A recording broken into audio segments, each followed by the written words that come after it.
அனைவருக்கும் வணக்கம். இந்த வீடியோவில் நம்ம என்ன பார்க்க போகிறோம் அப்படின்னா, டிஎன்பிஎஸ்சி சிலபஸில் பாலிட்டி அப்படிங்கிற ஒரு தலைப்பு வந்து இருக்குது. பாலிட்டியில் டாப்பிக்காக இருக்கிறது என்ன அப்படின்னு கேட்டால், இந்திய அரசியலமைப்பு, அதாவது இந்தியன் கான்ஸ்டிடியூஷன் அப்படிங்கிற ஒரு தலைப்பு தான். அந்த தலைப்பை பற்றி தான் நம்ம வந்து இந்த கிளாஸ் ஃபுல்லாக வந்து நம்ம வந்து பார்க்க போகிறோம். சரிங்களா? ஸோ கிளாஸ் பார்க்குறதுக்கு முன்னால் ஒரு விஷயம் சொல்லிடுறேன். குரூப் 4 எக்ஸாமுக்கு வந்து பார்த்திங்க அப்படின்னா, நம்ம சார்பாக ஒரு டெஸ்ட் பேட்ச் வந்து கண்டக்ட் பண்ணுறோம். கீழே டிஸ்கிரிப்ஷனில் நான் அதுக்கான லிங்க் வந்து கொடுக்குறேன். அந்த லிங்க்கில் பார்த்துட்டு உங்களுக்கு ஜாயின் பண்ண நினைக்கிறவங்க ஜாயின் பண்ணிக்கலாம். சரிங்களா? அதே மாதிரி ஒரு சில பேர் வந்து கேட்டிருந்தீங்க, சார் பிடிஎஃப் வந்து கொடுத்தா பெட்டராக இருக்கும் அப்படின்னு சொல்லி கேட்டிருந்தீங்க. பிடிஎஃப் வந்து நான் வந்து பேட்சுக்காக ரெடி பண்ணுறது. ஸோ பேட்சுக்கு கொடுத்துட்டு கொஞ்சம் நாள் கழித்து நான் உங்களுக்கு நான் வந்து கொடுக்குறேன். சரிங்களா? நீங்கள் அது வர வீடியோ வந்து நீங்கள் வந்து ஃபாலோ பண்ணுங்கள். ஓகேவா? சரி, இந்த கிளாஸில் நம்ம இந்திய அரசியலமைப்பு அப்படிங்கிற டாப்பிக்கில் ஸ்கூல் புக்ஸில் உள்ள கண்டென்ட்டை மட்டும் நம்ம வந்து ஃபஸ்ட்டு வந்து பார்க்க போகிறோம். ஆக்சுவலாக இந்திய அரசியலமைப்பு அப்படிங்கிற டாபிக் வந்து வாஸ்ட்டாக வந்து இருக்கும், நிறையா வந்து கண்டென்ட் வந்து இருக்கும். நம்மளுக்கு சோர்ஸ் என்ன அப்படின்னா, 6th-லேருந்து 12th வரைக்கும், முக்கியமாக 6th-லேருந்து 10th வரைக்கும் சோர்ஸ் தான் நம்மளுக்கு வந்து முக்கியம். ஸோ முதல்ல ஸ்கூல் புக்கில் உள்ள கண்டென்ட்டை நம்ம வந்து மைண்டில் வந்து ஏற்றிக்கலாம். அதுக்கப்புறம் எக்ஸ்ட்ரா பாயிண்ட் வந்து நம்ம வந்து பார்க்கலாம். சரிங்களா? சரி, இந்த இந்திய அரசியலமைப்பு அப்படிங்கிற ஒரு டாபிக் நம்ம ஸ்கூல் புக்கில் எங்கெங்கெல்லாம் இருக்குது அப்படின்னு கேட்டால், 6th-ல் செகண்ட் டேர்மில் வந்து இருக்குது. 6th-ல் செகண்ட் டேர்மில் 2 பாடம் வந்து இருக்கும். ஒன்று தேசிய சின்னங்கள் அப்படிங்கிற ஒரு பாடம், இன்னொன்று இந்திய அரசியலமைப்பு அப்படிங்கிற ஒரு பாடம். இந்த 2 பாடமே அரசியலமைப்பு இதில் தான் வந்து வரும். அடுத்ததாக 10th-ல் வந்து பார்த்திங்க அப்படின்னா, மொதல் பாடம் இந்திய அரசியலமைப்பு அப்படின்னு சொல்லி இருக்கும். அந்த இந்திய அரசியலமைப்பில் ஜஸ்ட்டு அந்த மேக்கிங் கான்ஸ்டியூஷன் மட்டும் நம்மளுக்கு வந்து படித்தா வந்து போதும். அதுக்கப்புறம் உள்ளதெல்லாம் அடுத்த சிலபஸ்க்கு வந்து வரும். சரியா? அடுத்து 12th-ல் வந்து பார்த்திங்க அப்படின்னா கான்ஸ்டியூஷன் பற்றி இருக்கும். 12th-ல் இந்திய அரசியலமைப்பு அப்படிங்கிற ஒரு பாடம் வந்து இருக்கும். ஸோ இந்த 4 பாடங்களை தான் நம்ம இந்த கிளாஸில் வந்து நம்ம வந்து பார்க்க போகிறோம். ஏன் அப்படின்னா, நம்மளுக்கு ஸ்கூல் புக் ஓரியன்டாக கேள்விகள் நிறையா கேட்பதற்கான வாய்ப்புகள் வந்து அதிகம். அதனால் நம்ம வந்து பார்க்கலாம். சரியா? சரி, ஃபஸ்ட்டு என்ன பாடம் பார்க்க போகிறோம் அப்படின்னா, இந்திய அரசமைப்பு சட்டம், 6th செகண்ட் டேர்மில் இருக்கிற பாடம். ஓகே, இந்திய அரசமைப்பு அப்படின்னா என்னன்னு முதல்ல வந்து சொல்லிடுறேன். ஒரு நாடு இருக்குது அப்படின்னா, அந்த நாடு இப்படி இருக்கணும், அதுக்கான சட்டம் வகுத்து வந்து வச்சுருப்பாங்க. அதுதான் அரசியலமைப்பு அப்படிங்கிறது. அந்த சட்டத்தை மீறினா நம்மளுக்கு தண்டனை கொடுப்பாங்க. சட்டத்தை மீறக்கூடாது அப்படிங்கிற ஒரு விஷயம்லாம் வந்து இருக்குது. சரியா? ஒரு விதிமுறை அப்படின்னு சொல்லலாம். நம்ம இந்தியாவுக்கான விதிமுறைகள் தான் இந்த அரசியலமைப்பு அப்படிங்கிறது. சரியா? ஓகே, இந்த அரசியலமைப்பு எப்படி உருவாச்சு அப்படிங்கிறத நம்மளுக்கு வந்து ஃபஸ்ட்டு வந்து தெரியணும். ஆக்சுவலாக நம்ம இந்தியா அப்படிங்கிறது முன்னாலெல்லாம் வந்து பார்த்திங்க அப்படின்னா, அதாவது 1600 காலகட்டத்துக்கு முன்னால் மன்னராட்சி நாடாக தான் இருந்துச்சு. மன்னர் இல்லைனா சுல்தான் தான் என்ன பண்ணிக்கிறாங்க அப்படின்னா ஆட்சி பண்ணிக்கிட்டு இருந்தாங்க. 1600க்கு மேலே வந்து பார்த்திங்க அப்படின்னா பிரிட்டிஷ் ஈஸ்ட் இந்தியா கம்பெனி, அதாவது கிழக்கிந்திய கம்பெனி அப்படிங்கிற ஒரு கம்பெனி வந்து இங்கிலாந்தில் உருவாக்கி இங்கே நம்ம ஊரில் வந்து நம்ம இந்தியாவில் வந்து பிஸ்னஸ் பண்ணுறதுக்காக வந்தாங்கப்பா. அப்போ நம்ம இந்தியாவில் வந்து மன்னர் யார் இருந்தாங்க அப்படின்னா, ஜஹாங்கீர் அப்படிங்கிற ஒரு மன்னர் வந்து இருந்தார், முகலாய மன்னர் வந்து இருந்தார். அவர் வந்து என்ன பண்ணுறாரு அப்படின்னு கேட்டால், ஓகே நம்ம ஊரில் வந்து, அதாவது இந்தியாவில் வந்து பார்த்திங்க அப்படின்னா வணிகம் பண்ணிக்கோங்க, பிஸ்னஸ் பண்ணிக்கோங்க அப்படின்னு சொல்லிட்டு அக்செப்ட் பண்ணிட்டார். அவர் அக்செப்ட் பண்ணதுனால தான் பிரிட்டிஷ்காரங்க நம்ம இந்தியாவை ரூல் பண்ண ஆரம்பித்தாங்க. ஸ்டார்டிங்கில் வணிகம் அப்படிங்கிற ஒரு விஷயத்துக்காகத்தான் இந்தியாவுக்குள்ளே வந்து வந்தாங்க. பிற்காலத்தில் வரி வாங்க ஆரம்பிச்சிட்டாங்க, நம்ம மக்களையும் ரூல் பண்ண ஆரம்பிச்சிட்டாங்க, அடிமைப்படுத்த ஆரம்பிச்சிட்டாங்க. சரியா? ஒரு கட்டத்துக்கு மேலே என்ன ஆகுது அப்படின்னா, நம்ம இந்தியர்கள் நிறைய பேர் வந்து என்ன பண்ணுறாங்க அப்படின்னா போராட்டம் பண்ணுறாங்க. கடைசியில் நம்மளுக்கு வந்து விடுதலை வந்து கொடுத்தாங்க. இப்போ நம்ம நாடு அப்படிங்கிறது இதுக்கு முன்னால் சின்ன குட்டி சுதேச அரசுகளாக இருந்துச்சு. இப்போ ஒரு பெரிய நாடாக வந்து ஆகப்போகுது. அப்போ ஒரு பெரிய நாடாக ஆகணும் அப்படின்னா அதுக்கு ஒரு அரசியலமைப்பு அப்படிங்கிறது ஒன்று வேணும் அப்படின்னு சொல்லி சொன்னவன் யார் அப்படின்னு கேட்டால் பிரிட்டிஷ்காரன் தான். ஸோ மெஜாரிட்டி வந்து பார்த்திங்க அப்படின்னா பிரிட்டிஷ்காரங்க கொடுத்த அறிவுரை அடிப்படையில் தான் நம்மளுக்கு வந்து இந்த அரசியலமைப்பு அப்படிங்கிறது உருவாயிருக்கும். சரியா?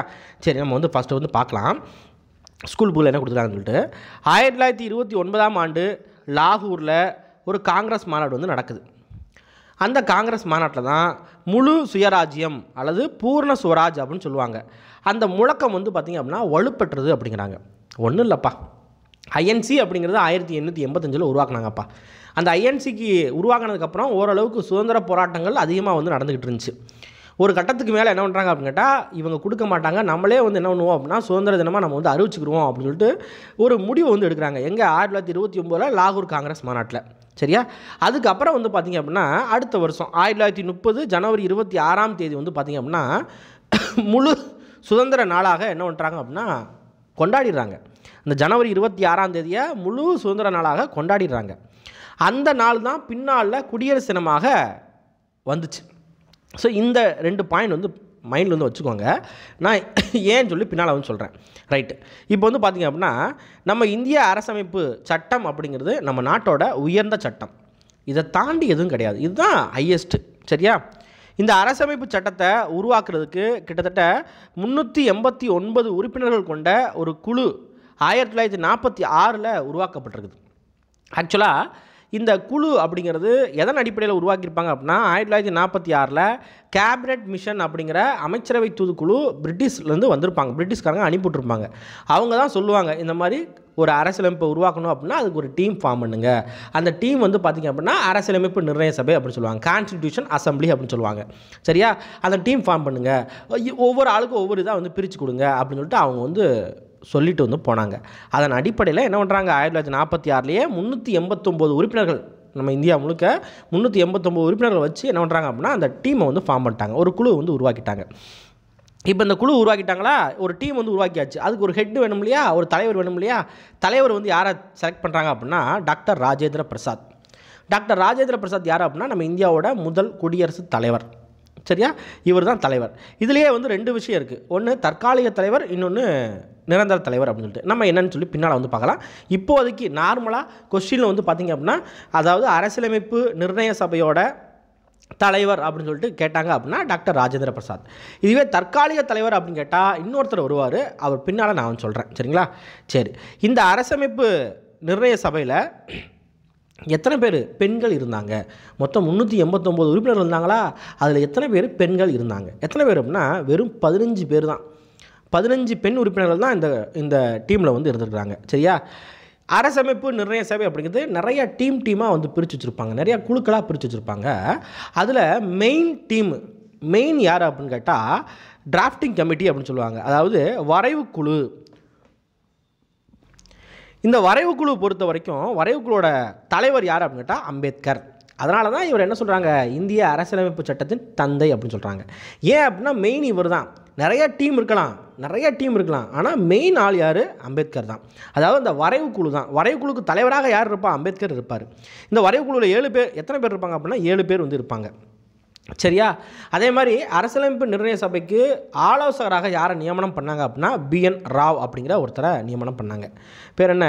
பிஎன் ராவ். சரியா? ரைட். இந்த அரசியலமைப்பு நிர்ணய சபையோட முதல் கூட்டம் ஃபஸ்ட்டு எங்கே வந்து கூட்டம் வந்து கூட்டினாங்க, ரொம்ப முக்கியமான ஒன்று. எங்கே கூட்டம் கூட்டினாங்க அப்படின்னு கேட்டால் 1946 டிசம்பர் 9ஆம் தேதி 1946 டிசம்பர் 9ஆம் தேதி வந்து பார்த்திங்க அப்படின்னா கூட்டம் கூட்டியிருக்காங்க. கூட்டம் கூட்டின அன்னைக்கே வந்து பார்த்திங்க அப்படின்னா என்ன பண்ணிட்டாங்க அப்படின்னா அந்த கான்ஸ்டிடியூஷன், அதாவது அரசியலமைப்பை எழுத வந்து ஆரம்பிச்சிட்டாங்க. சரிங்களா? நம்ம ஆல்ரெடி சொன்னது தான், அம்பேத்கர் என்ன சொல்கிறாங்க அப்படின்னா இந்திய அரசியலமைப்பு சட்டத்தின் தந்தை அப்படின்னு சொல்லி சொல்கிறாங்க. அதே மாதிரி இந்த அரசியலமைப்பை பொறுத்த வரைக்கும் நம்ம எல்லாமே ஓனாக வந்து நம்ம கிரியேட் பண்ணது கிடையாது. என்ன பண்ணியிருக்காங்க அப்படின்னா நிறையா நாடுகள் நம்மளை மாதிரியே வந்து அரசியலமைப்பு வந்து ஏற்கனவே வச்சுருப்பாங்க இல்லையா, அந்த நாடுகளோட கான்ஸ்டிடியூஷனை, அதாவது அரசியலமைப்பை நல்லா பார்த்து அது நம்மளுக்கு எது சூட் ஆகுது அப்படின்னு சொல்லி பார்த்து அதுலேருந்து எடுத்துருக்காங்க. அப்படி எத்தனை நாடுகளை வந்து ஆராய்ச்சி பண்ணாங்க அப்படின்னா 60 நாடுகள். எத்தனை நாடுகள்? 60 நாடுகளோட அரசமைப்பு சட்டத்தை முன்மாதிரியாக வச்சு தான் என்ன பண்ணியிருக்காங்க அப்படின்னா நம்ம அரசமைப்பு சட்டம் உருவாக்கியிருக்காங்க. அது போக நம்ம இந்தியாவிலையும் என்ன பண்ணியிருக்காங்க அப்படின்னா டீமை வச்சு நிறையா வந்து செஞ்சுருக்காங்க. சரியா?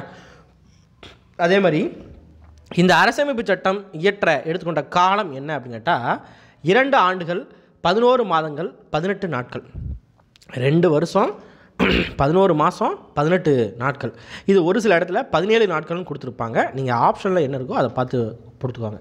அடுத்த அரசமைப்பு சட்டம் முழுமையாக தயாரான நாள் ஆக்சுவலாக 1946 டிசம்பர் 9 வந்து பார்த்திங்க அப்படின்னா முதல் கூட்டம் நடக்கும் இல்லையா, அப்போயே எழுத ஆரம்பிச்சுருவாங்க.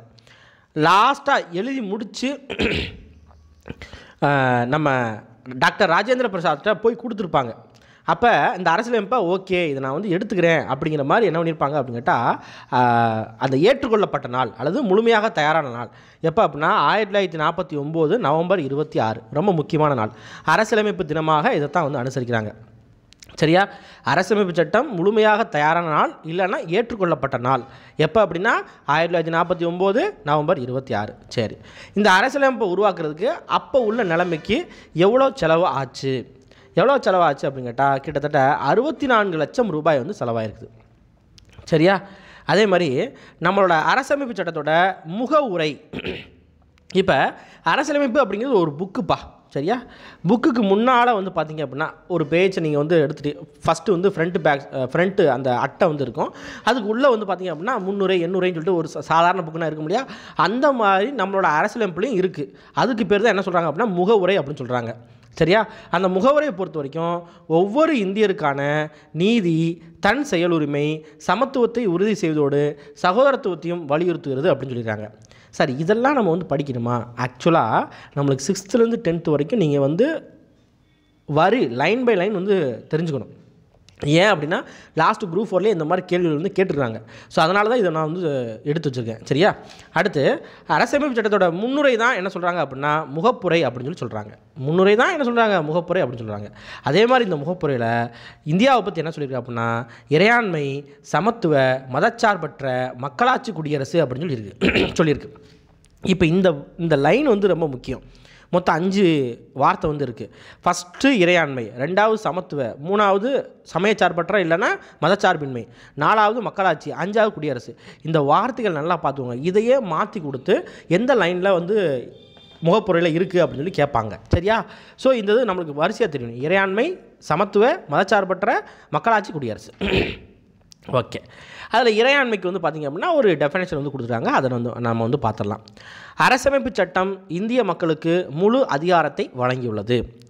நம்ம அரசமைப்பு சட்டம் தான் முழு அதிகாரத்தை வந்து வழங்கியிருக்குது. அதே மாதிரி நாடாளுமன்றம் மற்றும் சட்டமன்ற உறுப்பினர்கள் மக்களால் தேர்ந்தெடுக்கப்படுகிறார்கள். மக்களால் தானே தேர்ந்தெடுக்கப்படுறாங்க நம்ம இந்தியாவில். அடுத்து இந்த நாடாளுமன்ற சட்டமன்ற உறுப்பினர்கள்ட்ட தான் என்ன இருக்குது அப்படின்னா நிறைவேற்றும் அதிகாரம் இருக்குது. நிறைவேற்றும் அதிகாரம் அப்படின்னா ஒரு சட்டத்தை நிறைவேற்றுக்கான அதிகாரம், மக்களுக்கு நல்லது செய்வதற்கான அதிகாரம் அவங்கள்ட்ட தான் இருக்குது. இதே மாதிரி இப்படியாக ஒரு நாட்டின் உச்சநிலை அதிகாரத்தை இறையாண்மை என்கிறோம். ஒன்றும் இல்லைப்பா, எந்த ஒரு நாட்டுகிட்டையும் நம்ம வந்து கை கட்டி நிற்கலை, நம்மளை எந்த ஒரு நாடும் என்ன பண்ணலை அப்படின்னு கேட்டால் டாமினேட் பண்ணலை, நம்ம யாருக்கும் குறைஞ்சவங்க இல்லை, அந்த மாதிரி நம்மளோடதை நம்ம பார்த்துக்குறோம். அதுதான் என்ன சொல்லுவாங்க அப்படின்னா இறையாண்மை பொருந்திய நாடு அப்படின்னு சொல்லுவாங்க. சரியா? அடுத்து மதச்சார்பின்மை. மதச்சார்பின்மை அப்படிங்கிறது என்ன அப்படின்னா இந்தியா அப்படிங்கிறது எந்த ஒரு மதத்தையும் சார்ந்தது அல்ல அப்படிங்கிறது தான் மதச்சார்பின்மை. பாருங்கள், இந்திய அரசிற்கான மதம் அப்படிங்கிற ஒன்று கிடையவே கிடையாது. இப்போ பாகிஸ்தான் எடுத்துக்கிட்டிங்க அப்படின்னா அது வந்து பார்த்திங்கன்னா முஸ்லீம் கண்ட்ரி அப்படின்னு சொல்லலாம். வாட்டிகன் எடுத்துக்கிட்டிங்க அப்படின்னா அது கிறிஸ்டியன் நாடு அப்படின்னு சொல்லலாம். சரியா? ஸோ அந்த மாதிரி நம்ம இந்தியா ஒரு நாடா, ஒரு இந்து நாடா அப்படின்னு கேட்டால் கிடையவே கிடையாது. இந்தியாவில் மெஜாரிட்டி இந்துக்கள் இருக்காங்க. ஆனால் நம்ம இந்தியா அப்படிங்கிறது ஒரு மதம் சார்பற்ற நாடு. எந்த மதத்தையும் நம்ம வந்து சார்ந்து வந்து கிடையாது. அதே மாதிரி மக்கள் தங்கள் விருப்பப்படி இறை மத நம்பிக்கை கொண்டவர்களாக இருக்க சட்டம் அனுமதிக்கிறது. நம்ம இப்போ நீ இந்துவாக இருக்கிறியா, முஸ்லீமாக மாறலாம், முஸ்லீமாக இருந்து கிறிஸ்டினாக மாறலாம், யாரும் எதுவும் சொல்ல மாட்டாங்க. அதுதான் நம்ம அரசியலமைப்பு சட்டம். சரியா? அடுத்து இந்த இந்திய அரசமைப்பு சட்டமானது மாநில மற்றும் ஒன்றிய அரசுகள் சட்டமன்ற ஆட்சி முறையை பின்பற்றி ஆட்சி செய்ய வழிவகை செய்கிறது. ஓகே, இப்போ இதில் ஒரு சின்ன விஷயம் மட்டும், இந்த அடிப்படை உரிமைகள் வந்து நம்மளுக்கு தேவையில்லை. ஆக்சுவலாக இதுக்குன்னு தனியாக வந்து கிளாஸே நம்ம வந்து போடுவோம். பட் ஸ்கூல் புக்கில் கொடுத்ததுனால நான் வந்து இதை வந்து நோட் பண்ணியிருக்கேன். அடிப்படை உரிமைகள் மொத்தம் 6 இருக்குது. 6 வந்து பார்த்துக்கோங்க. இதை பற்றி நம்ம டீட்டெயிலாக பின்னால் வந்து நம்ம வந்து பார்ப்போம். அடுத்து வரைவு குழு, அதாவது குழுக்கள் நிறையா வந்து இருக்கும்பா. இந்த கமிட்டியில் வந்து பார்த்திங்க அப்படின்னா டிராஃப்டிங் கமிட்டி அல்லது வரைவு குழு தான் மெயினான கமிட்டி. அதில் யாரெல்லாம் உறுப்பினர்களாக இருக்காங்க அப்படின்னு கேட்டால் அம்பேத்கர் இருக்கார், கோபாலசாமி ஐயங்கார் இருக்கார், KM முன்சி இருக்கார், சையது முகமது சாதுல்லா இருக்கார், N மாதவராவ் இருக்கார், TT கிருஷ்ணமாச்சாரி இருக்கார், அல்லாடி கிருஷ்ணசாமி இருக்கார். ஸோ இத்தனை பேர் வரைவுக்குள்ள உறுப்பினர்களாக இருக்காங்க. ஸோ இத்தனை பேரை படிக்கணுமா அப்படின்னு கேட்டால் கண்டிப்பாக படிக்கணும். கீழ்கண்டவர்களுள் வரைவுக்குழுவில் உறுப்பினர் அல்லாதவர் யார், உறுப்பினர் யார் அப்படின்னு கேள்வி கேட்டுருவாங்க. இந்த வரைவுக்குழுவில் முதன்மை வடிவமைப்பாளர் அப்படின்னு சொல்லிட்டு யாரை சொல்லுவாங்க அப்படின்னா அம்பேத்கரை சொல்லுவார். ஏன்னா வரைவுக்குழுவோட தலைவர் யார், அம்பேத்கர் தான். அடுத்து நம்ம அரசியல் சட்டம் உருவான அப்போ, அதாவது 1950 ஜனவரி 26 நம்மளோட இந்திய அரசியலமைப்பு அப்படிங்கிறது இந்தியா முழுக்க நடைமுறைக்கு வந்துச்சு. அந்த நாளை தான் நம்ம என்ன பண்ணுறோம் அப்படின்னா குடியரசு தினமாக என்ன பண்ணுறோம் அப்படின்னா கொண்டாடுறோம். அந்த டைமில் எவ்வளோ ஆர்டிக்கல் இருந்துச்சு அப்படின்னா 395 ஆர்டிக்கல் இருந்துச்சு. அது மாதிரி 22 பகுதிகள் இருந்துச்சு, 8 அட்டவணைகள் இருந்துச்சு. சரியா? இதில் டவுட் வரும், சார் ஆர்டிக்கல்னா என்ன, பகுதினா என்ன, அட்டவணைனா என்ன? ஆக்சுவலாக ஆர்டிக்கல் அப்படிங்கிறது ஒன்றும் கிடையாது, அதில் தான் அந்த சட்டத்தை பற்றி எழுதிச்சிருப்பாங்க. இப்போ எக்ஸாம்பிளுக்கு சட்டத்தின் முன் அனைவரும் சமம் அப்படின்னு இருக்கு இல்லையா? இப்போ சட்டத்தின் முன் அனைவரும் சமம், இது வந்து பார்த்திங்க அப்படின்னா ஒரு ஆர்டிக்கல் 14 வச்சுக்கோங்க. சரியா? இப்போ இது ஒரு மேலே ஹெட் டாப்பிக்கில் வரும், அடிப்படை உரிமைகள் அப்படிங்கிற ஒரு ஹெட் டாப்பிக்கில் வருது. சரியா? ஸோ இதுதான் வந்து என்ன அப்படின்னா பகுதி. அப்போ அட்டவணைனா என்ன சார்? அட்டவணை அப்படின்னா என்ன அப்படின்னா, நம்ம புக்கு மாதிரி தான். புக்கில் ஒரு சில இடத்துல வந்து ஒரு சில விஷயங்களை நம்ம வந்து எல்லாத்தையும் டீட்டெயிலாக சொல்ல முடியாது. அதை பின்னால் என்ன பண்ணியிருப்பாங்க அப்படின்னா அட்டவணைப்படுத்தி காமிச்சிருப்பாங்க. அதுதான் அட்டவணை அப்படின்னு சொல்லுவாங்க. சரியா? அடுத்து அரசமைப்பு, அதே மாதிரி தற்போது எத்தனை உறுப்புகள் இருக்குது அப்படின்னா 448 உறுப்புகள் இருக்குது அப்படின்னு சொல்கிறாங்க. இது வந்து கூட்டிகிட்டே இருக்கும். அடுத்து 25 பகுதிகள் இருக்குது, 12 அட்டவணை இருக்குது. ரொம்ப முக்கியமான ஒன்று. ஸ்டார்டிங்கில் எத்தனை இருக்குதுன்னு பார்த்துக்கணும், தற்போது எத்தனை இருக்குதுன்னு பார்த்துக்கணும். அதுக்கப்புறம் நம்மளோட அரசமைப்பு சட்டம் 16/9/2016 வரைக்கும் 101 முறை திருத்தப்பட்டிருக்குது அப்படிங்கிறாங்க. சரியா? School book content. அடுத்து நம்ம இந்திய அரசமைப்பு சட்டத்தோட உண்மை பிரதி அப்படின்னா 1950 அந்த காலகட்டத்தில் இருந்த அந்த எழுதின அந்த பிரதிகள் எங்கே இருக்குது அப்படின்னா ஹிந்திலையும் ஆங்கிலத்திலையும் நாடாளுமன்றத்தில் லைப்ரரியில் வந்து பார்த்திங்க அப்படின்னா ஹீலியம் வாயு நிரப்பப்பட்ட ஒரு பேழையில் பாதுகாக்கப்பட்டு வருகிறது அப்படிங்கிறாங்க. சரியா? ஸோ இதில் தான் இந்த பாடம் தான் என்ன அப்படின்னு கேட்டால் அரசமைப்பு சட்டம் 6th கொடுத்த பாடம். சரியா? ஓகே. அடுத்ததாக 6thலேயே ரொம்ப முக்கியமான பாடம் தேசிய சின்னங்கள் அப்படிங்கிற ஒரு பாடம். இதுவும் அரசமைப்பு சட்டத்துக்கு கீழே தான் வந்து வரும். சரியா? சரி, தேசிய சின்னங்கள் ஒன்றும் இல்லை, நம்மளோட எம்பளம்ஸ் என்னென்ன இருக்குது அப்படிங்கிறதான் தேசிய சின்னங்கள். ஓகே. தமிழ்நாட்டில் புதுக்கோட்டை மாவட்டத்தில் விராலிமலை அப்படிங்கிற இடத்துல என்ன சரணாலயம் இருக்குது அப்படின்னா மயில்களுக்கான சரணாலயம் இருக்குது. இது உங்களுக்கு தெரியுமா அப்படிங்கிறத கட்டம் போட்டு கொடுத்து வச்சுருப்பாங்க. ஸோ பார்த்து வச்சுக்கோங்க. நம்மளோட தேசிய சின்னங்கள் மரம் பொறுத்த வரைக்கும் ஆலமரம் பொறுத்த வரைக்கும் ஆலமரத்தை எப்போ தேசிய மரமாக அங்கீகரித்தாங்க அப்படின்னு கேட்டால் 1950 அங்கீகரிச்சிருக்காங்க. இந்த ஆலமரம் பொறுத்த வரைக்கும் எதுக்காக அப்படின்னா பெருமையின் சின்னம் அப்படின்னு சொல்கிறாங்க. இந்த ஆலமரத்தை என்ன சொல்கிறாங்க? பெருமையோட சின்னம். அதே மாதிரி மருத்துவ குணம் கொண்டதாக இருக்குது இந்த ஆலமரம். சரியா? அடுத்ததாக தாமரை, தேசிய மலர் நம்மளுக்கு என்ன அப்படின்னு கேட்டால் தாமரை. எப்போது ஏற்றுக்கொள்ளப்படுது அப்படின்னா 1950 ஏற்றுக்கொள்ளப்பட்டிருக்குது. அடுத்து மாம்பழம் பொறுத்த வரைக்கும் என்ன அப்படின்னா தேசிய பழம் 1950 வந்து ஏற்றுக்கொள்ளப்பட்டிருக்குது. இந்த மாம்பழத்தில் vitamin A, vitamin C, vitamin D அதிக அளவில் இருக்குது. அப்போ 1950 மட்டும் மொத்தம் 3 இது கொள்ளப்பட்டிருக்குது. ஒன்று ஆலமரம், இன்னொன்று தாமரை, இன்னொன்று மாம்பழம். சரியா? 1950 ஆதாம் அப்படின்னு சொல்லி ஞாபகம் வச்சுக்கோங்க, சும்மா தெரிஞ்சுக்காக. ஆதாம் ஆலமரம், தாமரை, அது மாம்பழம். சரியா? அடுத்து மயில் பொறுத்த வரைக்கும் 1963 வந்து பார்த்திங்க அப்படின்னா தேசிய பறவையாக அங்கீகரிக்கப்பட்டிருக்குது. இந்த மயிலை பொறுத்த வரைக்கும் நம்ம இந்தியாவை தாயகமாக கொண்டது அப்படின்னு சொல்கிறாங்க. சரியா?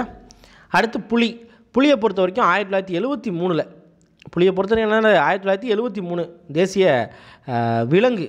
சரியா? பூனை இனத்தில் மிகப்பெரியது புலி. அதே மாதிரி மொத்த புலிகள் எண்ணிக்கையில் இந்தியாவில் தான் 70% இருக்குது அப்படிங்கிறாங்க. அடுத்து தேசிய நதி என்ன அப்படின்னு கேட்டால் கங்கையை பொறுத்த வரைக்கும் 2008 இதை வந்து தேசிய நதியாக அங்கீகரிச்சிருக்காங்க. கங்கை நதியோட நீளம் எவ்வளோ அப்படின்னு கேட்டால் 25 கிலோமீட்டர், 2525.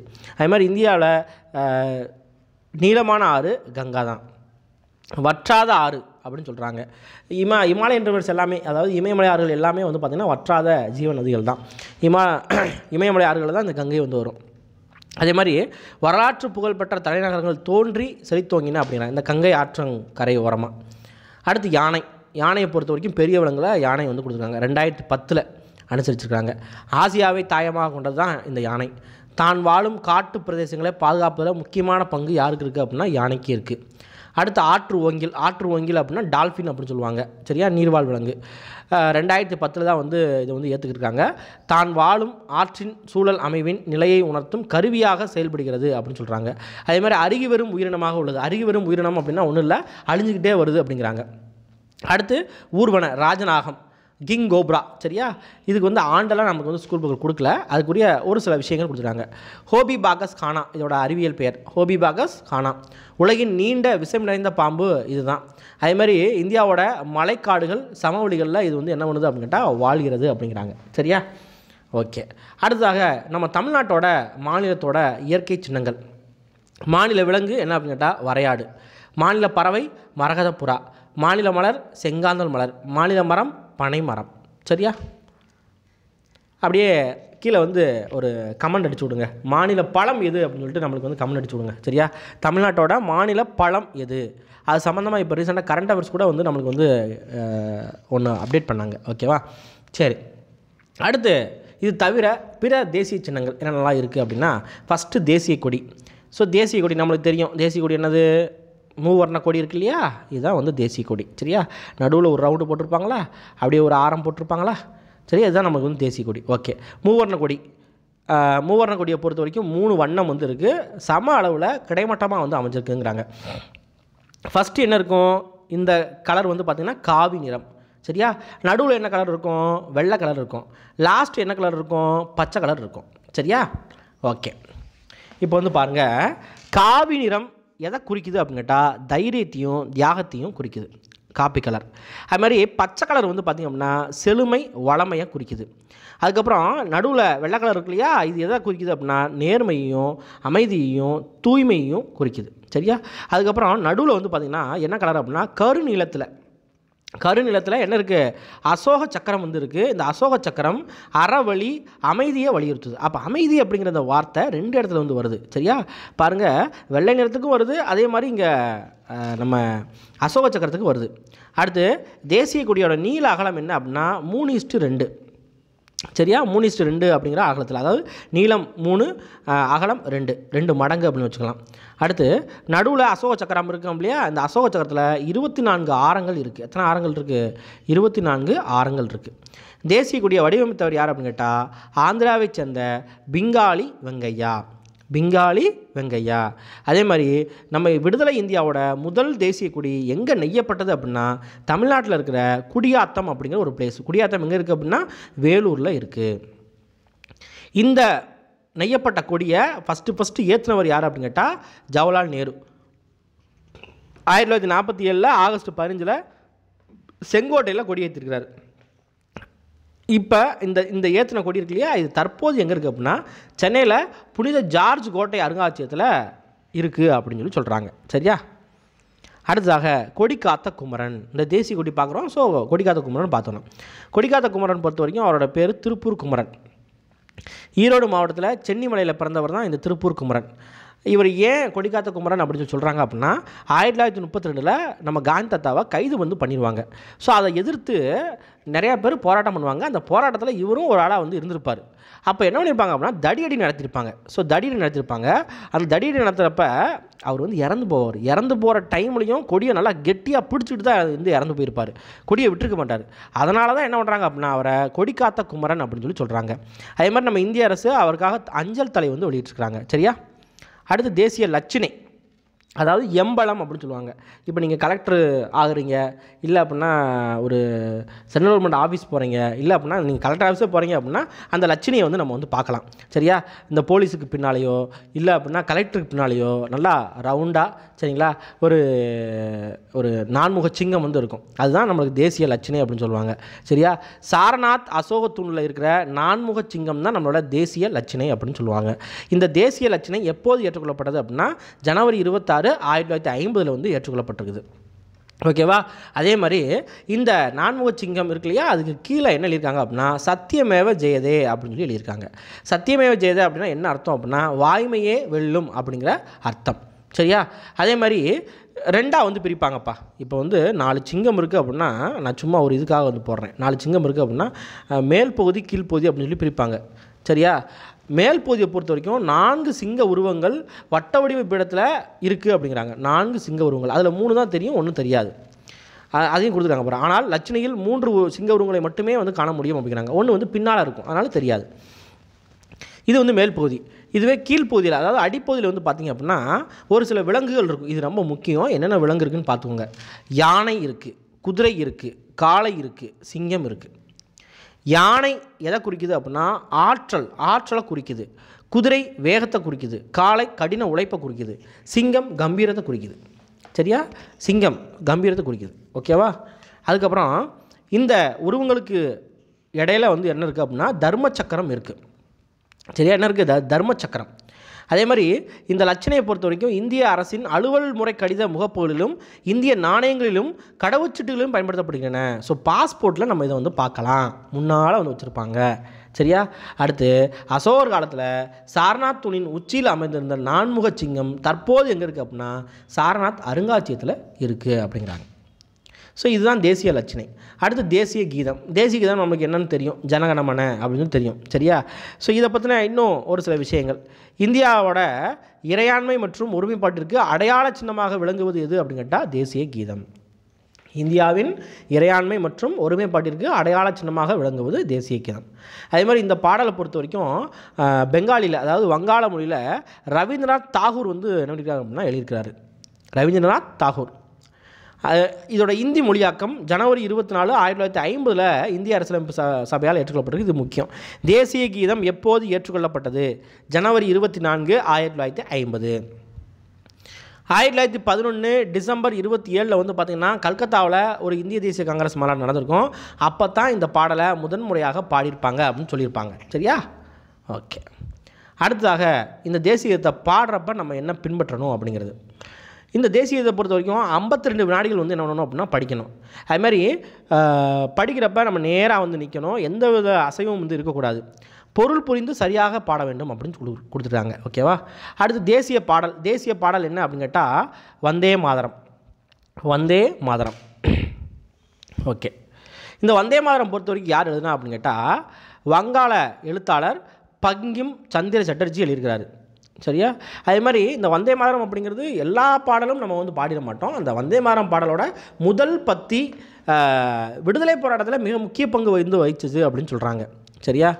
அடுத்து இதன் காரணமாக தான் என்ன சொல்கிறாங்க அப்படின்னா தேசியத்திற்கு இணையான தேசிய பாடல் அப்படிங்கிற ஒரு சிறப்பு அப்படின்னு சொல்லிட்டு ஒருத்தர் சொல்லியிருக்கிறார். யார் சொல்லியிருக்காருன்னா டாக்டர் ராஜேந்திர பிரசாத் 1950 ஜனவரி 24 வந்து அறிவிச்சிருக்கிறாரு. அதே மாதிரி இந்த பாடல் எங்கேருந்து எடுத்தாங்க அப்படின்னா ஆனந்த மடம் அப்படிங்கிற ஒரு நாவல் வந்து எடுக்கப்பட்டது அப்படின்னு சொல்லியிருக்காங்க. தேசிய பாடல். ஓகே. அடுத்து தேசிய உறுதிமொழி பொறுத்த வரைக்கும் நம்ம ஸ்கூல்ஸ்லாம் வந்து பார்த்திங்க அப்படின்னா நெஞ்சில் கை வச்சு இந்தியானது தாய்நாடு, அனைவரும் உடன் பிறந்தவர்கள் அப்படின்லாம் சொல்லியிருப்போம். சரியா? அந்த உறுதிமொழியை எழுதினவர் யார் அப்படின்னு கேட்டால் பிதிமாரி வெங்கட சுப்பாராவ், தெலுங்கில் எழுதியிருக்கிறாரு. சரியா? அடுத்து தேசிய நுண்ணுயிரி என்ன அப்படின்னா லாக்டோபேசிலஸ் டெல்புரிக்கி அப்படின்னு சொல்லுவாங்க. 2012 தேசிய நுண்ணுயிரியாக என்ன பண்ணியிருக்க அப்படின்னாங்க அங்கீகரிக்கப்பட்டிருக்குது. சரியா? இது என்ன அப்படின்னா பாலை தயிரா மாற்றும் அந்த புளிப்பு சம்பந்தமான ஒரு நுண்ணுயிரி அப்படின்னு சொல்லுவாங்க. அடுத்து இந்திய நாணயம் பொறுத்த வரைக்கும் இந்தியாவில் நம்ம என்ன சொல்லுவோம், அந்த மதிப்பு, அதாவது இந்திய நாணயத்தோட மதிப்பு என்ன சொல்லுவோம்னா ரூபாய் அப்படின்னு சொல்லுவோம். சரியா? அமெரிக்காவுக்கு டாலர் அப்படின்னு சொல்லுவோம். சரியா? அந்த மாதிரி நம்ம இந்தியாவுக்கு என்ன அப்படின்னு கேட்டால் ரூபாய் அப்படின்னு சொல்கிறோம். 16ஆம் நூற்றாண்டில் ஷெர்ஷா சூரி, அதாவது முகலாயர்கள் ஆட்சி காலத்தில் வந்திருப்பார் ஷெர்ஷா சூரி. இவர் வந்து வெள்ளி நாணயம் வந்து வெளியிட்டார் அவர் காலத்தில். அந்த வெள்ளி நாணயத்துக்கு என்ன பேர் வச்சுருக்காங்க அப்படின்னா ரூபியா அப்படின்னு சொல்லி பேர் வச்சுருக்காங்க. இதுதான் இப்போ ரூபாய் அப்படின்னு சொல்லிட்டு சொல்லப்படுது அப்படின்னு சொல்கிறாங்க. ரூபாய்க்கான சின்னத்தை 2010 வடிவமைச்சவர் யார் அப்படின்னு கேட்டால் இந்த மாதிரி இருக்கும். இதுதான் வந்து ரூபாய்க்கான சின்னம். சரியா? இந்த மாதிரி வந்து இருக்கும். ஓகே. ரூபாய்க்கான சின்னம், இந்த சின்னத்தை வடிவமைச்சவர் நம்ம தமிழர் டி உதயகுமார் அப்படிங்கிறவர் 2010 வடிவமைச்சிருக்கிறார். அடுத்ததாக தேசிய நாட்காட்டி. ஸோ கேலண்டர் பொறுத்த வரைக்கும் என்ன அப்படின்னா சக நாட்காட்டி அப்படின்னு சொல்லுவாங்க. அந்த நாட்காட்டி பேர் சக நாட்காட்டி. பேரரசர் கனிஷ்கர் காலத்தில் கிபி 78 சக ஆண்டு முறை வந்து தொடங்கியிருக்கு அப்படிங்கிறாங்க. ஒன்றும் இல்லை, இளவேனில் காலத்தில் சம பகல் இரவு நாள் மார்ச் 22ஆம் தேதி வந்து நடக்கும். அந்த நாளில் தான் வந்து பார்த்திங்க அப்படின்னா இந்த சக ஆண்டு முறை வந்து தொடங்கியிருக்குது அப்படிங்கிறாங்க. இதுவே லீப் ஆண்டுகளில் இது வந்து மார்ச் 21 வந்து இருக்கும். சக ஆண்டு முறை நம்மளோட தேசிய நாட்காட்டி பின்பற்றுது. அதேமாதிரி வான் இயற்பியலாளர் மேக்நாத் ஷாஹா தலைமையிலான ஒரு நாட்காட்டி சீரமைப்பு குழுவோட பரிந்துரை அடிப்படையில் 1957 மார்ச் 22 முதல் தேசிய நாட்காட்டி ஏற்றுக்கொள்ளப்பட்டிருக்குது. அப்போ தேசிய நாட்காட்டி எப்போது ஏற்றுக்கொள்ளப்பட்டது அப்படின்னா 1957 மார்ச் 22. அது மாதிரி இதை பரிந்துரைத்தவர் யார் அப்படின்னு கேட்டால் மேக்நாத் ஷாஹா அப்படிங்கிறவர். அடுத்து தேசிய விடுமுறை நாட்கள். தேசிய விடுமுறை நாட்கள் பொறுத்தவரைக்கும் நம்மளுக்கு தெரியும், நிறைய நாட்கள் வந்து தேசிய விடுமுறை நாட்கள். அதில் முக்கியமான நாட்கள் ஃபஸ்ட்டு சுதந்திர நாள். ஸோ சுதந்திர நாள் பொறுத்த வரைக்கும் நம்மளுக்கு எப்போ சுதந்திரம் கொடுத்தாங்க? 1947 ஆகஸ்ட் 15. ஸோ உலகின் மிகப்பெரிய ஜனநாயக நாடு உதித்த நாள் இந்த நாள் தான். நாள் விடுதலை பெற்ற நாள் அன்று மகாகவி பாரதியாரோட ஆடுவோமே பல்லு பாடுவோமே அப்படிங்கிற ஒரு பாடலை வானொலியில் பாடி சிறப்பித்தவர் யார் அப்படின்னு கேட்டால் கர்நாடக இசைப்பாடகி டிகே பட்டம்மாள். இது முக்கியம். அதே மாதிரி இந்த நாளில் நாட்டோட பிரதமர் செங்கோட்டையில் கொடியேற்றுவார். இதில் சுதந்திர தினத்தில். இதுவே செங்கோட்டையில் குடியரசு தினத்தில் கொடியேற்றுறது யார் அப்படின்னு கேட்டால் குடியரசுத் தலைவர். அடுத்து குடியரசு நாள் 1950 ஜனவரி 26. 1950 ஜனவரி 26 என்ன அப்படின்னு கேட்டால் நம்மளோட அரசியலமைப்பு நடைமுறைக்கு வந்த நாள் தான் இந்த நாள். இப்போ உங்களுக்கு ஒரு டவுட் வந்து வரலாம். ஆக்சுவலாக சார் நீங்கள் வந்து அரசியலமைப்பு எழுதி முடித்த நாள் எப்போ அப்படின்னு கேட்டால் 1949 நவம்பர் 26ன்னு சொல்லுங்க. அப்போ வந்து ஏற்றுக்கொண்டாங்க அப்படின்னு சொல்லியிருப்பீங்க. அப்போ அன்றைக்கே வந்து அரசியலமைப்பு வந்து வந்திருக்கலாம்ல, இல்லைன்னா மறுநாள் வந்து வந்திருக்கலாமே. ஏன் வந்து 2 மாதம் கழிச்சு ஜனவரி 26 வந்துச்சு? அது என்ன அப்படின்னா நம்ம ஏற்கனவே பார்த்தோமா 1930 ஜனவரி 26 பூரண சுயராஜ்யம், அதாவது முழு சுதந்திர நாளாக கொண்டாடினாங்க அப்படின்னு சொல்லிட்டு. ஸோ அந்த நாளுக்காக வெயிட் பண்ணி ஜனவரி 26 நம்ம அரசியலமைப்பு வந்து நடைமுறைப்படுத்தினாங்க. சரியா? நம்ம இந்தியா குடியரசு நாடாக அறிவிக்கப்பட்ட பிறகு நாட்டோட முதல் குடிமகன் யார் அப்படின்னு கேட்டால் குடியரசுத் தலைவர் தான். குடியரசுத் தலைவர் செங்கோட்டையில் கொடியேற்றுவார் இந்த நாளில். அடுத்து காந்தி ஜெயந்தி. ஸோ தேச தந்தை அப்படின்னு சொல்லிட்டு யாரை சொல்கிறாங்க அப்படின்னா மகாத்மா காந்தி. மகாத்மா காந்தியோட பிறந்த நாள் தான் அக்டோபர் 2 அப்படிங்கிறது. அந்த நாளை தான் காந்தி ஜெயந்தியாக கொண்டாடுறோம். அதேமாதிரி சர்வதேச அகிம்சை நாளாக ஐநா சபை 2007 வந்து பார்த்திங்க அப்படின்னா அறிவிச்சிருக்காங்க. சரியா? ஸோ இப்போ நம்ம என்ன பார்த்துட்டோம் அப்படின்னா 6th உள்ள தேசிய சின்னங்கள் அப்படிங்கிற ஒரு பாடம் வந்து பார்த்துட்டோம். அடுத்ததாக என்ன இருக்குது அப்படின்னா 10th இந்திய அரசியலமைப்பு அப்படிங்கிற ஒரு பாடம் வந்து இருக்குது. அதையும் நம்ம வந்து பார்த்துருவோம். அதாவது இந்திய அரசியலமைப்பு உருவாக்கம் பற்றி மட்டும் வந்து பார்ப்போம். மித்த டீட்டெயில்ஸ் வந்து நம்ம வந்து பார்க்க மாட்டோம். அது அப்பப்போ சிலபஸ் வர்றப்போ பார்க்கலாம். சரியா? இந்திய அரசியலமைப்பு ஒரு நாட்டின் முன்னேற்றத்திற்கு அச்சாணி எது அப்படின்னு கேட்டால் நம்ம அரசியலமைப்பு. ஒரு நாட்டின் முன்னேற்றத்திற்கு அச்சாணி எது? அரசியலமைப்பு. அதே மாதிரி அரசியலமைப்பு அப்படிங்கிற கொள்கை ஃபஸ்ட்டு உருவான நாடு, முதல்ல உருவான நாடு எது அப்படின்னு கேட்டால் அமெரிக்க ஐக்கிய நாடுகள், யூஎஸில் வந்து தான் முதல்ல வந்து உருவாச்சு. சரி, நம்ம இந்திய அரசியலமைப்பு உருவாக்கப்பட்டது 1946 அமைச்சரவை தூதுக்குழு அப்படின்னு சொல்லக்கூடிய கேபினட் மிஷன் அப்படின்னு சொல்லுவாங்க. இந்த அமைச்சரவை திட்டத்தின் கீழே அரசியல் நிர்ணய சபையால் இந்திய அரசியலமைப்பு வந்து உருவாக்கப்பட்டிருக்குது. அதே மாதிரி அரசியலமைப்பு நிர்ணய சபையில் இருந்த மொத்த உறுப்பினர் எண்ணிக்கை 389. இது நம்ம 6th வந்து படிச்சிருப்போம். இருந்தாலும் இதுலேயும் கொடுத்துருக்காங்க. ஸோ பார்த்துவோங்க. அப்படின்னா எவ்வளோ முக்கியம்னு பார்த்துவோங்க. அதுக்கப்புறம் இந்த 389 பேரில் மாகாண பிரதிநிதிகள் 292 பேர், சுதேச அரசுகள் 93 பேர். மாகாணம் அப்படின்னா ஒன்றும் இல்லை. இப்போ இந்தியா இருக்குது. இந்தியாவில் இப்போ நம்ம மாநிலம் சொல்கிறோம் இல்லையா, அப்போ மாகாணமாக நிறையா மாகாணமாக பிரித்து வச்சுருந்தாங்க. சுதேச அரசுகள் அப்படின்னா பிரிட்டிஷ் கண்ட்ரோலில் கிடையாது, மன்னராட்சி வந்து நடக்கும். நம்ம இந்தியாவுக்குள்ளே சுதேச அரசுகள் இருந்துச்சு. எத்தனை இருந்துச்சு அப்படின்னா 93. அதாவது இருந்துச்சு, நிறையா இருந்துச்சு. அதில் வந்து 93 உறுப்பினர்களாக அனுப்பிவிட்ருக்காங்க. மாகாண முதன்மை ஆணையர்கள் 3 பேர். பலுசிஸ்தான் அப்படிங்கிற ஒரு இதில் ஒரு ஆள். டோட்டலாக இதை கூட்டினீங்க அப்படின்னா 389 பேர் வரும். அதை பிரித்து கொடுத்துருக்காங்க. சரியா? அடுத்து அரசியல் நிர்ணய சபையோட முதல் கூட்டம் நடைபெற்ற நாள் நம்ம ஏற்கனவே பார்த்துருக்கோம். 1946 டிசம்பர் 9. முதல் கூட்டத்தில் தற்காலிக தலைவராக யாரை செலக்ட் பண்ணுறாங்க அப்படின்னா டாக்டர் சச்சிதானந்த சின்ஹாவை செலக்ட் பண்ணுவாங்க. அந்த நாள்லேயே அவர் வந்து என்ன பண்ணுவார் அப்படின்னா இறந்து போவார். அதனால் என்ன ஆயிருக்கும் அப்படின்னா 2வது கூட்டம் நடந்திருக்கும். ஆக்சுவலாக 2வது கூட்டம் இதில் வந்து கொடுக்கல, நான் சொல்கிறேன். 1946 டிசம்பர் 11 வந்து பார்த்திங்கன்னா 2வது கூட்டம் நடக்கும். அந்த கூட்டத்தில் தலைவராக டாக்டர் ராஜேந்திர பிரசாத்தை செலக்ட் பண்ணிடுவாங்க. சரியா? இப்போ இந்த முதல் கூட்டத்தில் தலைவராக சச்சிதானந்த சின்ஹா வந்து செலக்ட் பண்ணாங்க இல்லையா, இவர் வந்து இறந்து போகிறாரு. ஸோ ராஜேந்திர பிரசாத்தை செலக்ட் பண்ணுறாங்க. ஓகே. அடுத்து துணைத் தலைவர்கள், அரசியலமைப்பு நிர்ணய சபையோட துணைத் தலைவர்கள் யார் அப்படின்னா ஹச்சி முகர்ஜி, விடி கிருஷ்ணமாச்சாரி 2 பேர் வந்து துணைத் தலைவர்களாக இருக்காங்க. தலைவர் யார் அப்படின்னு கேட்டால் டாக்டர் ராஜேந்திர பிரசாத். தற்காலிக தலைவர் யாருன்னு கேட்டால் சச்சிதானந்த சின்ஹா. துணைத் தலைவர்கள் 2 பேர், ஹச்சி முகர்ஜி, விடி கிருஷ்ணமாச்சாரி. அதுக்கப்புறம் இந்த அரசியலமைப்பு கூட்டத்தொடர் அப்படிங்கிறது 11 அமர்வுகளாக, செஷன் அப்படின்னு சொல்லுவாங்க, 11 அமர்வுகளாக 166 நாட்கள் வந்து நடைபெற்றிருக்குது. சரியா? ஓகே. அடுத்து இந்த அரசியலமைப்பு கூட்டத்தொடர் நடக்கிறப்ப 2473 திருத்தங்கள் முன்வைக்கப்பட்டிருக்கு. திருத்தங்கள். சரியா? இதெல்லாம் மாற்றணும் அப்படி இப்படின்னு சொல்லிட்டு. அடுத்து இந்திய அரசியலமைப்பு வரைகுழுவோட தலைவர் அம்பேத்கர் நம்மளுக்கு தெரியும். இந்திய அரசியலமைப்பு தந்தை அம்பேத்கர் தெரியும். அடுத்து இந்திய அரசியலமைப்பு தொடக்கத்தில் எத்தனை அட்டவணை இருந்துச்சு? 8 அட்டவணை இருந்துச்சு, 22 பகுதி இருந்துச்சு, 390 சரத்து வந்து இருந்துச்சு. இந்திய அரசியலமைப்பு ஏற்றுக்கொள்ளப்பட்ட நாள் நவம்பர் 26, 1949. இந்திய அரசியலமைப்பு நடைமுறைக்கு வந்த நாள் ஜனவரி 26, 1950. இது எல்லாமே நம்ம ஏற்கனவே பார்த்து தான். அடுத்து பிரேம் பெகாரி நரேன் ரேஜடான்னு இருக்குது. இது வந்து ரைஜடா. இவர் தான் வந்து என்ன பண்ணுறாரு அப்படின்னா, நம்ம இந்திய அரசியலமைப்பை இத்தாலிய பாணியில் கைப்பட என்ன பண்ணியிருக்காரு அப்படின்னா எழுதியிருக்கிறாரு. சரியா? ஸோ இதோட 10th உள்ள முக்கியமான பாயிண்ட்ஸ் வந்து முடிஞ்சிச்சு. சரியா? முதல் பாடத்தில். அடுத்து வந்து பாருங்கள், +2 உள்ள முக்கியமான பாயிண்ட்ஸ். +2 பொறுத்த வரைக்கும் கொஞ்சம் வளவளன்னு கொடுத்துருப்பாங்க. அதில் ஷார்ட்டாக வந்து எடுத்திருக்கேன். அரசமைப்போட பொருள் பணிகள். காலனிய ஆட்சி காலத்தில் இந்தியா அப்படிங்கிறது ஆங்கிலேய அரசால் பிறப்பிக்கப்பட்ட சாசனங்கள், கவுன்சில் ஆக்ட் அப்படின்னு சொல்லுவாங்க. அடுத்து காலனிய ஆட்சி கால இந்திய அரசாங்க சட்டம், இதை அடிப்படையாக வச்சு தான் வந்து என்ன பண்ணியிருக்காங்க அப்படின்னா ரூல் பண்ணாங்க. இந்தியாவுக்குன்னு சொல்லிட்டு தனியாக ரூல்லாம் வந்து கிடையாது. பிரிட்டிஷ்காரன் தான் வந்து என்ன பண்ணுறான், சட்டம் போட்டு கொடுக்குறான். அடுத்து பொது வாக்கெடுப்பு பொறுத்த வரைக்கும் என்ன அப்படின்னு கேட்டால், இப்போ நம்ம அரசியலமைப்பு நிர்ணய சபை கான்ஸ்டிடியூஷன் உருவாக்குனதுக்கப்புறம் வந்து பார்த்திங்கன்னா நிறையா சட்டம் வந்து கொண்டு வந்துட்டாங்க. அந்த சட்டத்தை வந்து பார்த்திங்க அப்படின்னா யார் நிறைவேற்றுறாங்க அப்படின்னு கேட்டால், நம்ம மக்கள் சார்பாக நம்ம சட்டத்துறை அமைச்சரோ இல்லை அப்படின்னா அந்த லோக்சபா ராஜ்யசபா ரெண்டும் சேர்ந்து வந்து முடிவு பண்ணுவாங்க. சரியா? இப்போ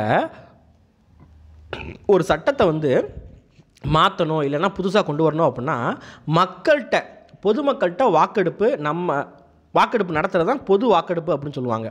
அந்த பொது வாக்கெடுப்பு நம்ம இந்திய அரசியலமைப்பில் முக்கியமாக நிறுத்தங்கள் இல்லை, இது வந்து திருத்தங்களில் வந்து பார்த்திங்கன்னா ஒன்றுக்கு கூட பொது வாக்கெடுப்பு விட்டதே கிடையாது.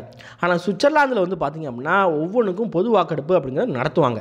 ஒரு சட்டம் கொண்டு வரணுமா மக்கள் இசைஞ்சாதான், மக்கள் ஆதரவு கொடுத்தா தான் கொண்டு வர முடியும், இல்லைன்னா கொண்டு வர முடியாது. ஆனால் நம்ம இந்தியாவில் அப்படி வந்து கிடையாது. எம்பிஸ் நினச்சாங்கன்னா கொண்டு வந்துடுவாங்க. சரியா? அடுத்து மதச்சார்பின்மை நம்மளுக்கு தெரியும். மதச்சார்பற்ற ஒரு விஷயந்தான் மதச்சார்பின்மை அப்படின்னு சொல்லுவாங்க. இந்திய அரசமைப்போட 42வது திருத்தச் சட்டம் ரொம்ப மெயின். 42 எப்போ அப்படின்னா 1976ஆம் ஆண்டு. சரியா? இதை குட்டி அரசியலமைப்பு, அதாவது குறு அரசியலமைப்பு அப்படின்னு சொல்லுவாங்க. இந்த 42வது சட்ட திருத்தம் என்ன பண்ணியிருக்கு அப்படின்னா, நம்ம அரசமைப்பில் முகப்புரை அப்படின்னு சொல்லி நம்ம வந்து பார்த்தோம். முன்னுரை, முகப்புரை அப்படின்னு சொல்லிட்டு அந்த முகப்புரையில் வந்து பார்த்திங்க அப்படின்னா ஒரு சில வார்த்தைகள் இருந்துச்சு. நான் பார்த்தேன், ஒரு 5 வார்த்தைகள் இருக்குதுன்னு சொன்னேன்னா, அந்த வார்த்தைகள் வந்து பார்த்திங்கன்னா இதுக்கு முன்னால் இறையாண்மை கொண்ட குடியரசு அப்படின்னு தான் இருந்துச்சு. இப்போ இதை எப்படி மாற்றுறாங்க அப்படின்னா, இறையாண்மை கொண்ட சமதர்ம மதச்சார்பற்ற மக்களாட்சி குடியரசு அப்படின்னு சொல்லிட்டு மாற்றுறாங்க. அதுக்கப்புறம் நாட்டின் ஒற்றுமை அப்படிங்கிற ஒரு வேர்டை எப்படி மாற்றுறாங்க அப்படின்னா, நாட்டின் ஒற்றுமை மற்றும் ஒருமைப்பாடு அப்படின்னு சொல்லி மாற்றுறாங்க. இது எப்போ மாற்றினாங்க? 1976 வந்து மாற்றினாங்க. 1976 யார் பிரதமர் அப்படின்னா, இந்தியாவோட முதல் பெண் பிரதமர் இந்திரா காந்தி அவர் காலத்தில் தான் மாற்றினாங்க. அடுத்து அரசியலமைப்போட தயாரிப்பு பணிகள் பொறுத்த வரைக்கும் நம்ம ஏற்கனவே ஒரு சில பாயிண்ட் வந்து பார்த்தோம். அது தவிர பார்க்கலாம். பாகிஸ்தான் பிரிவினைக்கு பின்னால் இந்தியாவுக்கான அரசமைப்பு நிர்ணய சபை 1947 ஆகஸ்ட் 14 வந்து கூடியிருக்குது. சரியா?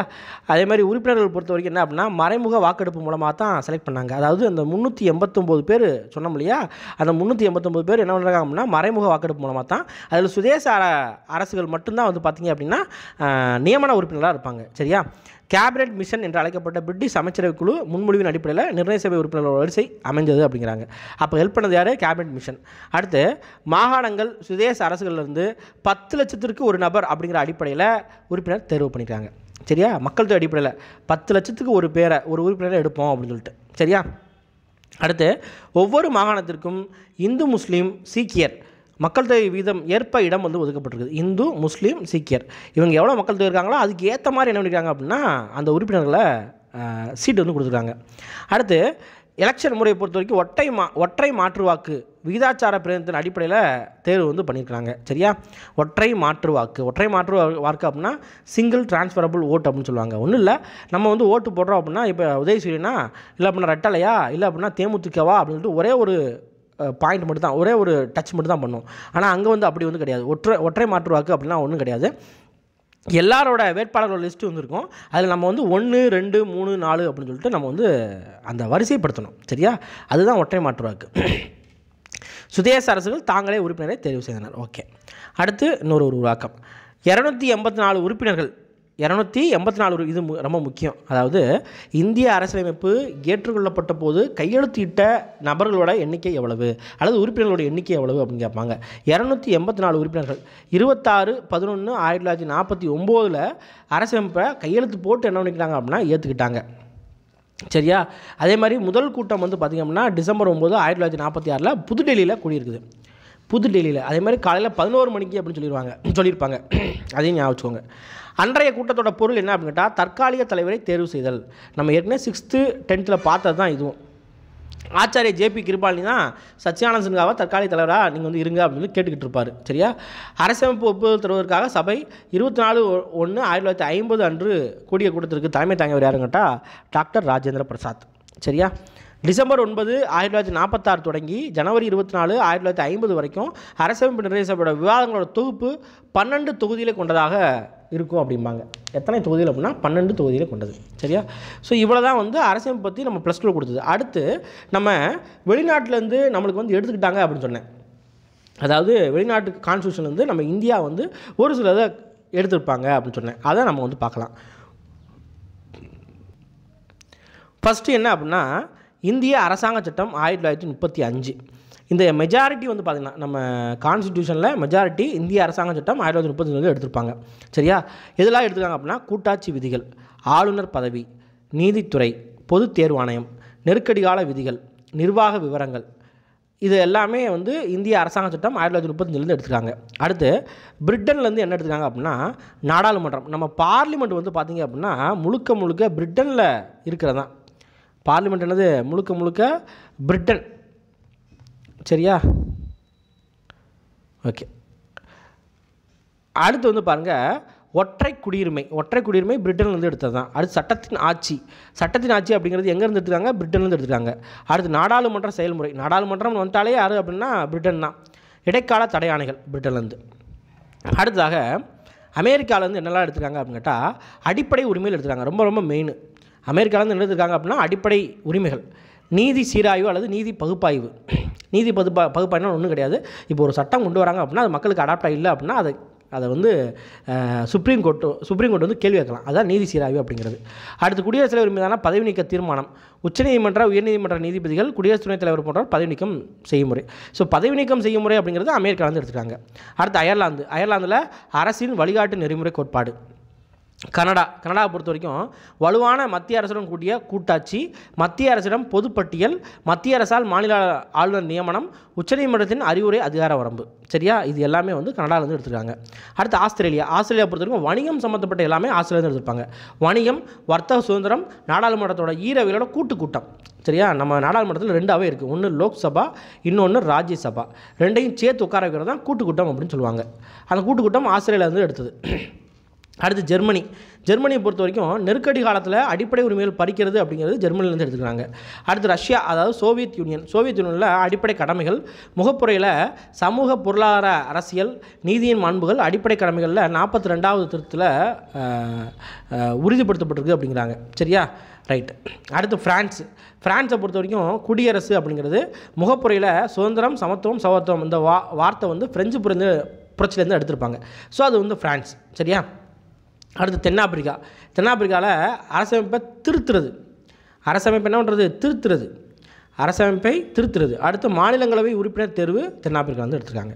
ஸோ இவ்வளோ விஷயங்கள் தான் நம்மளுக்கு 6th 12th வரைக்கும் கொடுத்த விஷயங்கள் இந்திய அரசியலமைப்பு பற்றி. முதல்ல இதை தெளிவாக வந்து படிங்க. அதுக்கப்புறம் இந்த இந்திய அரசியலமைப்புக்கு இன்னொரு வீடியோ வந்து வரும். அது ஒன்லைனராக நான் வந்து கொடுக்குறேன். அதில் வந்து பார்த்திங்க அப்படின்னா பகுதிகள் பற்றி நம்ம வந்து படிக்கணும். அடுத்து அட்டவணை பற்றி நம்ம வந்து படிக்கணும். சரியா? ஸோ இதை பார்த்துட்டோம் அப்படின்னா நம்மளுக்கு இந்திய அரசியலமைப்பு அப்படிங்கிற ஒரு டாப்பிக்கே வந்து கவர் ஆயிரும். இந்திய அரசியலமைப்பு கேட்கணும்னா இதை தாண்டி வந்து வேறு எங்கேயும் கேட்க முடியாது. ஓகேவா? ஓகே. அடுத்து ஒரு கிளாஸில் வந்து சந்திக்கலாம். நன்றி, வணக்கம்.